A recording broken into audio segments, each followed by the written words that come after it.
Chapter 7. The attack happened unexpectedly one night.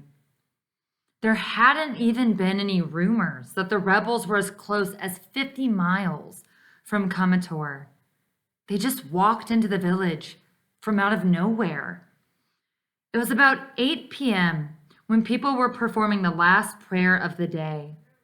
The imam, that's the spiritual leader, a Muslim spiritual leader. The imam was oblivious to what was going on until it was too late. He stood in front of everyone facing east, vigorously reciting a long surah. And once prayer had started, no one was allowed to say anything that was not related to the performance of the prayer. I didn't go to the mosque that night, but Koloko did. He said that upon realizing that the rebels were in the village, everyone quickly and silently left the mosque one at a time, leaving the imam by himself as he stood there leading the prayer. Some people tried to whisper to him, but he ignored them. The rebels captured him and demanded to know what parts of the forest people were hiding in, but the imam refused to tell them. They bound his hands and feet with wire, tied him to an iron post, and set fire to his body. They didn't burn him completely, but the fire killed him. His semi-burnt remains were left in the village square. Koloko said he saw this from the nearby bush where he hid. During the attack, Junior was in the veranda room where all 5 of us slept. I was outside, sitting on the steps. I had no time to go look for him, since the attack was sudden, but instead had to run into the bush alone. That night I slept by myself, leaning on a tree. In the morning I found Koloko, and together we returned to the village. The semi-burnt body of the imam, as Koloko had described it, was there in the village square. I could see the pain he had felt by looking at the way his teeth were bared. All the houses were burned. There wasn't a sign of life anywhere. We looked in the thick forest for Junior and our friends, but they weren't anywhere to be found. We stumbled across a family we knew, and they let us hide with them in the bush by the swamp. We stayed with them for 2 weeks. 2 weeks that felt like months. Each day went by very slowly as I busied myself thinking about what other possibilities lay ahead. Was there an end to this madness? And was there any future for me beyond the bushes? I thought about Junior, Jabrila, Taloy, and Kalilu. Had they been able to escape the attack? I was losing everyone, my family, my friends. I remembered when my family moved to Magwibo. My father held a ceremony to bless our new home. He invited our new neighbors, and my father stood up during the ceremony and said, I pray to the gods and ancestors that my family will always be together. He looked at us, and my mother held my little brother, and Junior and I stood next to each other with toffee in our mouths.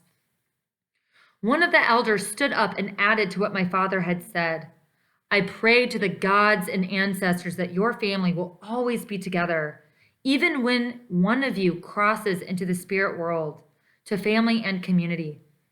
The old man raised his open hands in the air. My father came close over and stood by my mother and motioned for Junior and me to come together. We did, and my father put his arm around us. The gathering clapped, and a photographer took a few snapshots.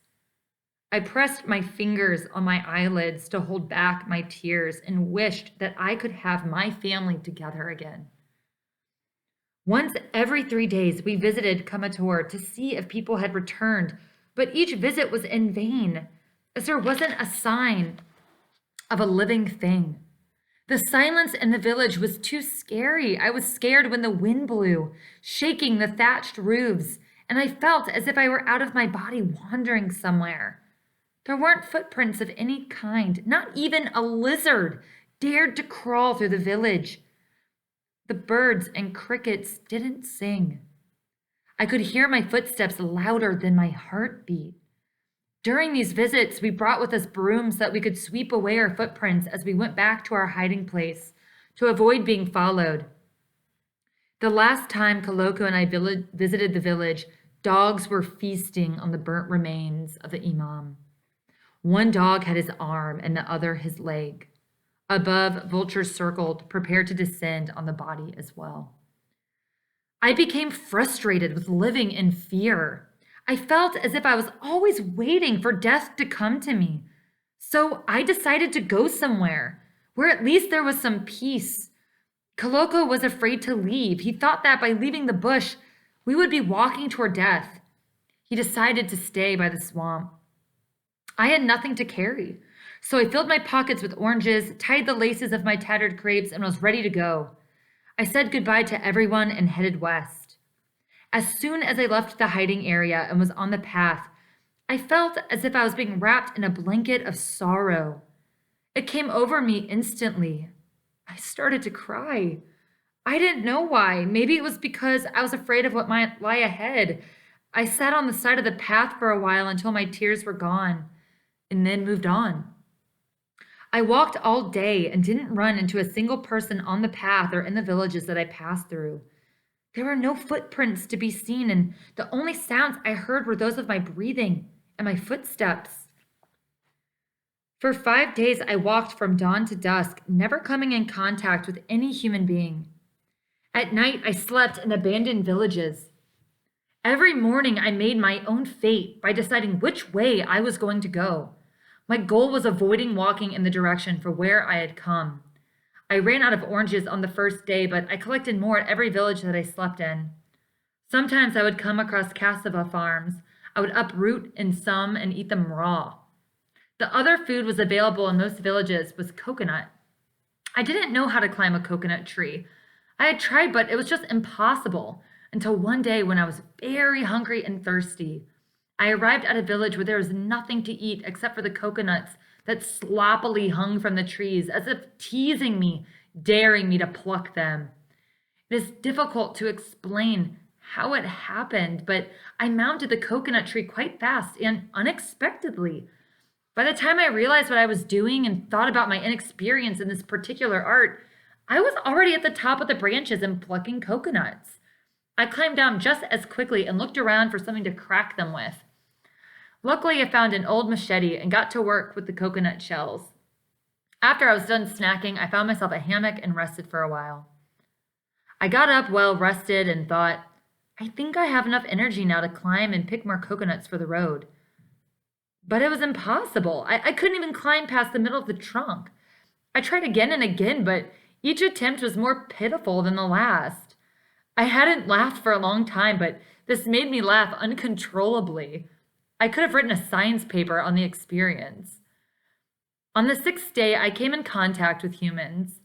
I had just left the village that I slept in the previous night and was on my way to look for another when I heard voices ahead of me rising and fading as the wind changed direction.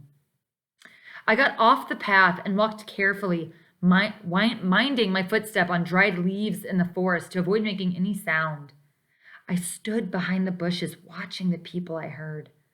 There were 8 of them down at the river, 4 young boys about 12 years old, my age, 2 girls, a man, and a woman. They were swimming.